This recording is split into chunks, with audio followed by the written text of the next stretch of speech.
Chapter 3. That morning, as Rusty slept off his night's wanders, the mouse dream came again, even more vivid than before. Free of his collar, beneath the moon, he stalked the timid creature. But this time he was aware of being watched. Shining from the shadows of the forest, he saw dozens of yellow eyes. The clan cats have entered his dream world. Rusty woke, blinking in the bright sunshine that was streaming across the kitchen floor. His fur felt heavy and thick with warmth. His food bowl had been topped up and his water bowl rinsed out and filled with the bitter-tasting two-leg water. Rusty preferred drinking from puddles outside, but when it was hot or he was very thirsty, he had to admit it was easier to lap up the water indoors.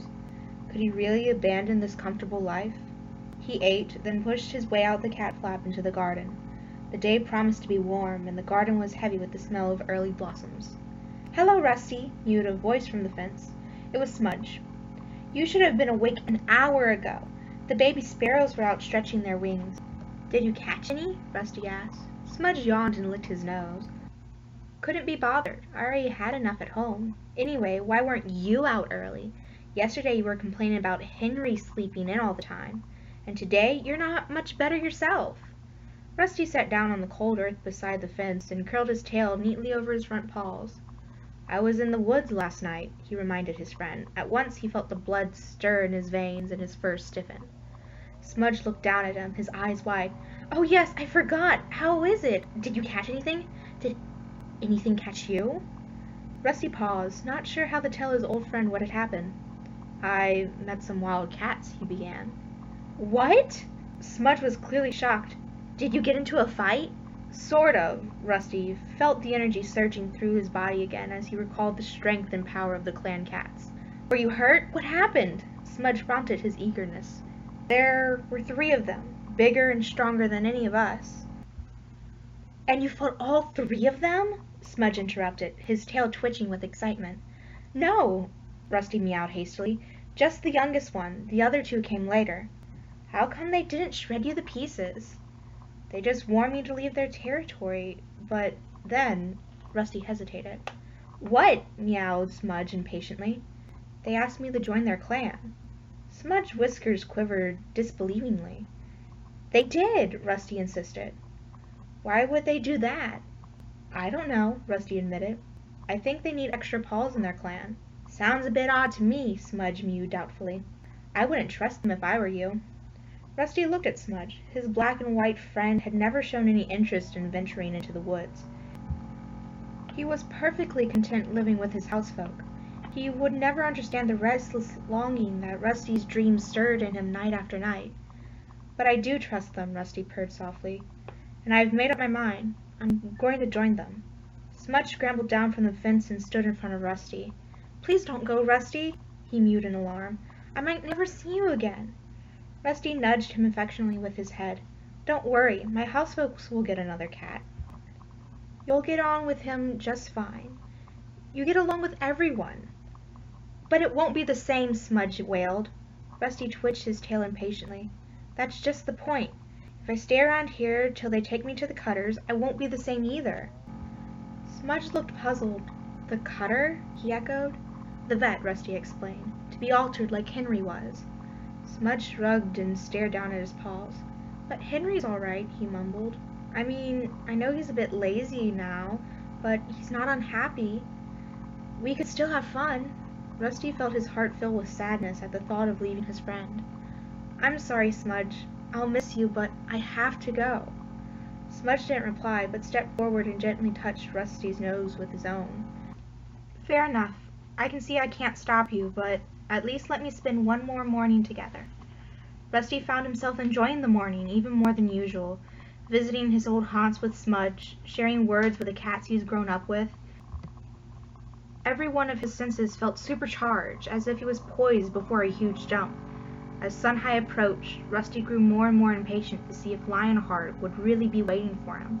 The idle buzz of meows from his old friends seemed to fade into the background as all his senses strained towards the woods. Rusty jumped down from his garden fence for the last time and crept into the woods. He had said his goodbyes to Smudge. Now all his thoughts were focused on the forest and the cats who live in it. As he approached the spot where he had met the clan cats the night before, he sat down and tasted the air. Tall trees shielded the ground from the midday sunshine, making it comfortably cool. Here and there a patch of sunlight shone through a gap in the leaves and lit up the forest floor. Rusty could smell the same cat scent as last night, but he had no idea whether it was old or new. He lifted his head and sniffed uncertainly. Rusty could smell the same cat scent as last night, but he had no idea whether it was old or new. He lifted his head and sniffed uncertainly. "You have learned a lot," meowed a deep voice. "Even the tiniest clan kit knows when another cat is nearby." Rusty saw a pair of green eyes glint from beneath a bramble bush. Now he recognized the scent. It was Lionheart. "Can you tell if I'm alone?" asked the golden tabby, stepping into the light. Hastily, Rusty sniffed again. The scent of Blue Star and Gray Paw were still there, but not as strong as the previous night. Hesitantly, he meowed. "Blue Star and Gray Paw aren't with you this time." "That's right," meowed Lionheart, "but someone else is." Rusty stiffened as a second clan cat strode into the clearing. "This is Whitestorm," purred Lionheart, "one of ThunderClan's senior warriors." Rusty looked at the Tom and felt his spine tingle with cold fear. Was this a trap? Long-bodied and muscular, Whitestorm stood in front of Rusty and gazed down at him. His white coat was thick and unmarked, and his eyes were yellow of a sun-baked sand. Rusty flattened his ears warily and tensed his muscles in preparation for a fight. "Relax before your fear scent brings unwanted attention," growled Lionheart. "We are only here to take you to our camp." Rusty sat very still, hardly daring to breathe, as Whitestorm stretched his nose forward and gave a curious sniff. "Hello, young one," murmured the white cat.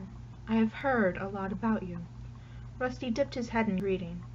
"Come, we can speak more once we're at the camp," ordered Lionheart, and, without pausing, he and Whitestorm leapt away into the undergrowth. Rusty jumped to his paws and followed as quickly as he could. The two warriors made no allowance for Rusty as they sped through the forest, and before long he was struggling to keep up. Their pace barely slowed as they led him over fallen trees that they could clear in a single leap, but which Rusty had to scramble over paw by paw. They passed through sharply fragrant pine trees, where they had to jump across deep gullies chunked up by a two-legged tree-eater.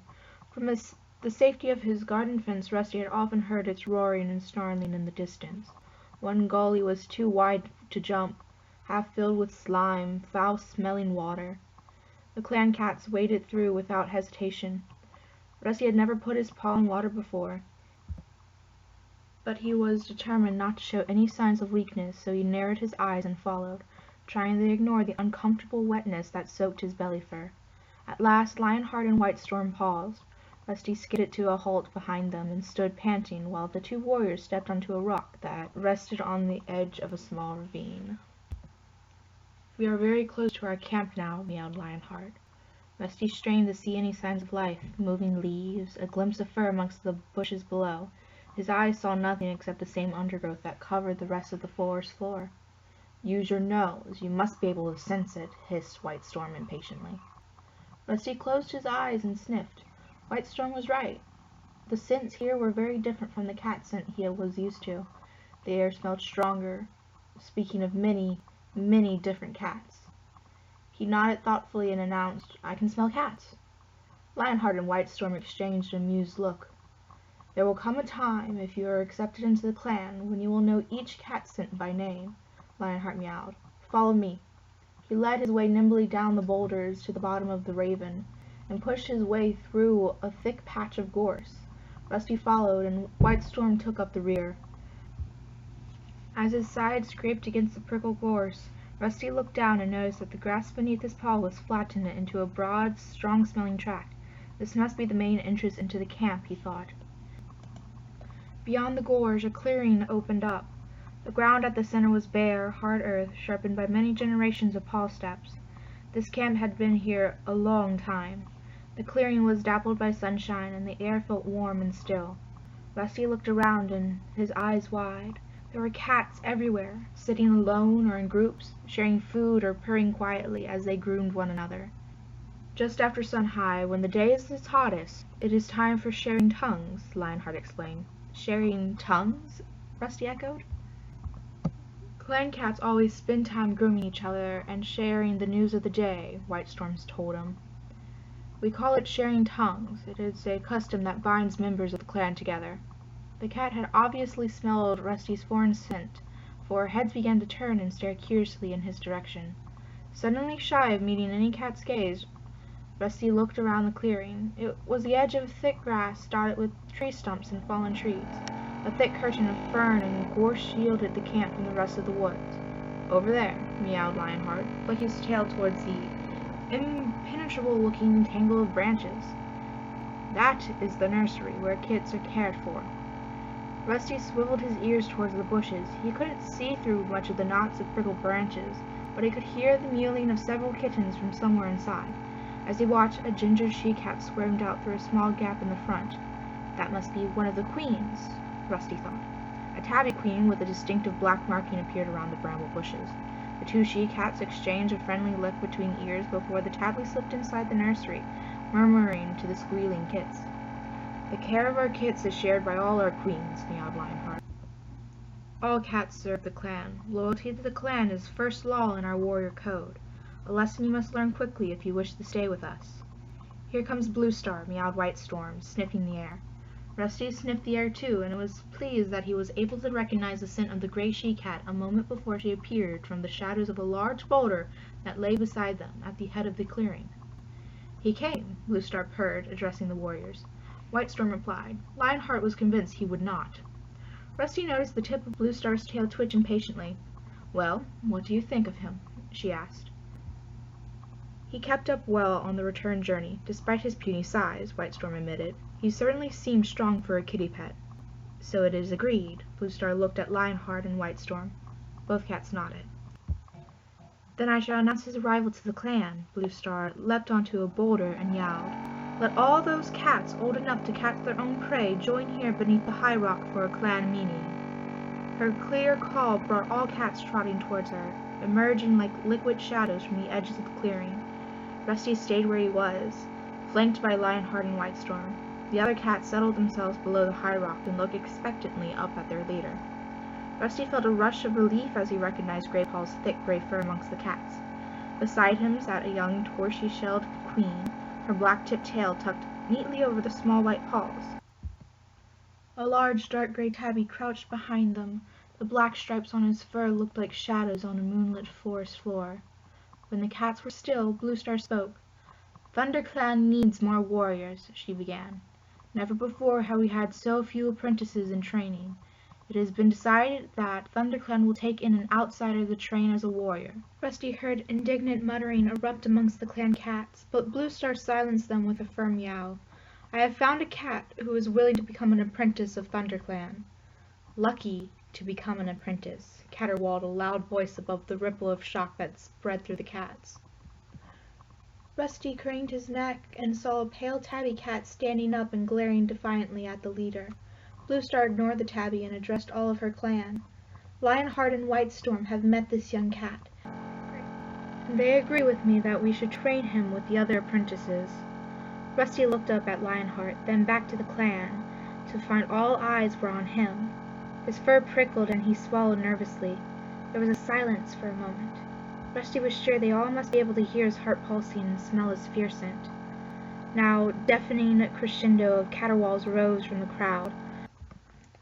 Where does he come from? Which clan did he belong to? What a strange scent he carries! That's not a scent from any clan I know.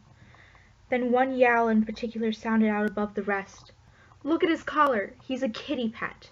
It was the pale tabby again. Once a kitty pet, always a kitty pet.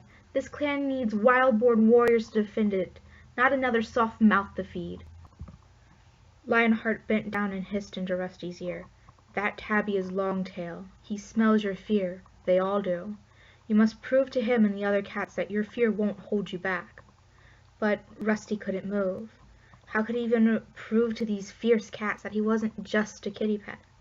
The tabby continued to jeer at him. Your collar is a mark of the two legs, and that noisy jingling will make you a poor hunter at best. At worst, it will bring the two legs into our territory, looking for their poor lost kitty pet who fills the woods with pitiful tinkling. All cats howled in agreement. Longtail went on, well aware that he had held the support of his audience. "The noise of your treacherous bell will alert our enemies, even if your two-legged stench doesn't." Lionheart hissed into Rusty's ear once more. "Do you back down from a challenge?"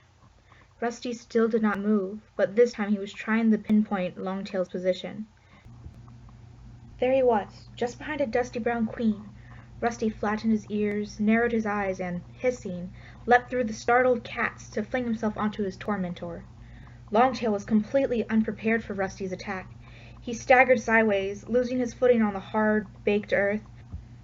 Filled with rage and desperation to prove himself, Rusty dug his claws deep into the tabby cat's fur and sank his teeth in. No subtle ritual of swiping and boxing preceded this fight. The two cats were locked in screaming, writhing tussle that flipped and somersaulted around the clearing at the hearts of the camp. The other cats had to spring out of the way to avoid the screeching whirlwind of fur.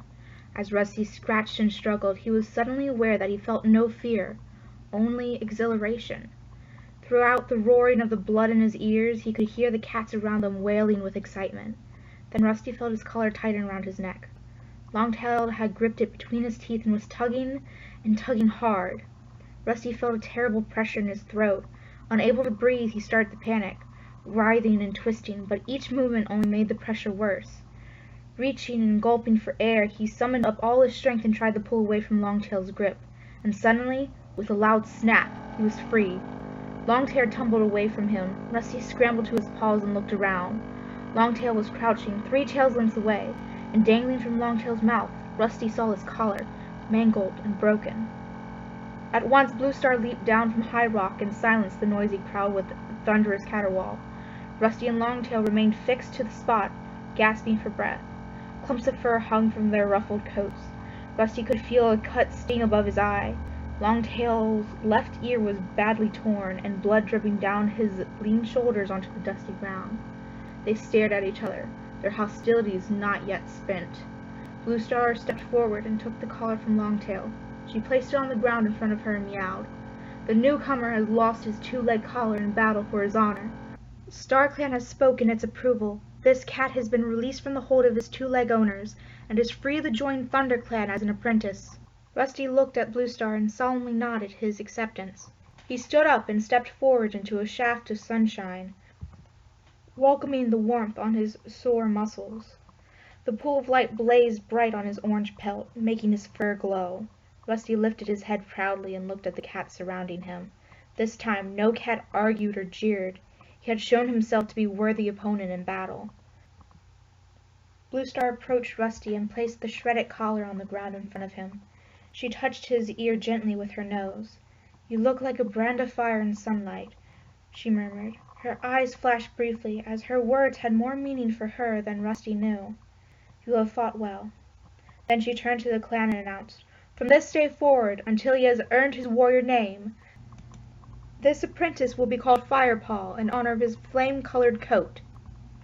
She stepped back and, with the other cats, waited silently for his next move. Without hesitation, Rusty turned and kicked dust and grass over his collar, as though burying his dirt. Longtail growled and limped out of the clearing towards a fern-shaded corner. The cats split into groups, murmuring to each other excitedly. "Hey, Firepaw!" Rusty heard Graypaw's friendly voice behind him. Firepaw! A thrill of pride surged through him at the sound of his new name. He turned to greet the gray apprentice with a welcoming sniff. "Great fight, Firepaw," meowed Graypaw. "Especially for a kitty pet. Longtail's a warrior, although he only just finished his training 2 moons ago. The scar you left him on his ear won't let him forget you in a hurry. You spoiled his good looks, that's for sure." "Thanks, Graypaw," Firepaw replied. "He put up quite a fight, though." He licked his front paw and began to wipe clean the deep scratch that stung above his eye. As he washed his head, he heard his new name again, echoing amongst the meows of the cats. "Firepaw! Hey, Firepaw! Welcome, young Firepaw." Firepaw closed his eyes for a moment and let the voices wash over him. "Good name, too," Graypaw meowed approvingly, jolting him awake. Firepaw looked around. Where did Longtail creep off to? "I think he was heading toward Spotted Leaf's den." Graypaw tipped his head toward the fern-enclosed corner Longtail disappeared into. "She's our medicine cat. Not bad looking either. younger and a lot prettier than Mo. A low yowl next to the two cats stopped Graypaw mid-speech. They both turned, and Firepaw recognized the powerful gray tabby cat who had sat behind Graypaw earlier. "Darkstripe," meowed Graypaw, dipping his head respectfully. The sleek Tom looked at Firepaw for a moment. "Lucky your collar snapped when it did. Longtail is a young warrior, but I can't imagine him being beaten by a kitty pet." He spat the word kitty pet scornfully, then turned and stalked off. "Now Darkstripe," Graypaw hissed to Firepaw under his breath, "is neither young nor pretty." Firepaw was about to agree with his new friend when he was interrupted by a warning yell from an old gray cat sitting on the edge of the clearing. "Small Ear smells trouble," Graypaw meowed, immediately alert. Firepaw barely had time to look around before a young cat crashed through the bushes into the camp. He was skinny and, apart from a white tip on his long thin tail, jet black from head to toe. Graypaw gasped. "That's Ravenpaw! Why is he alone? Where's Tigerclaw?" Firepaw looked at Ravenpaw, staggering across the floor of the clearing. He was panting heavily, his coat was ruffled and dusty, and his eyes were wild with fear. "Who are Ravenpaw and Tigerclaw?" Firepaw whispered to Graypaw, as several other cats raced past him to greet the new arrival. "Ravenpaw's an apprentice, Tigerclaw's his mentor," Graypaw explained quickly. "Ravenpaw went out with Tigerclaw and Redtail at sunrise on a mission against RiverClan, the lucky furball." "Redtail?" Firepaw echoed, thoroughly confused by all these names. "Bluestar's deputy," hissed Graypaw. "But why on earth has Ravenpaw come back alone?" he added to himself. He lifted his head to listen as Bluestar stepped forward. "Ravenpaw." The she-cat spoke calmly, but a look of worry clouded her blue eyes. The other cats drew back, curling their lips with anxiety. "What has happened?" Bluestar jumped onto her high rock and looked down at the trembling cat. "Speak, Ravenpaw." Ravenpaw was still struggling for breath, and his sides heaved fitfully while the dust around him turned red with blood. But he still managed to scramble up onto High Rock and stand beside Bluestar. He turned to the crowd of eager faces that surrounded him, and summoned enough breath to declare,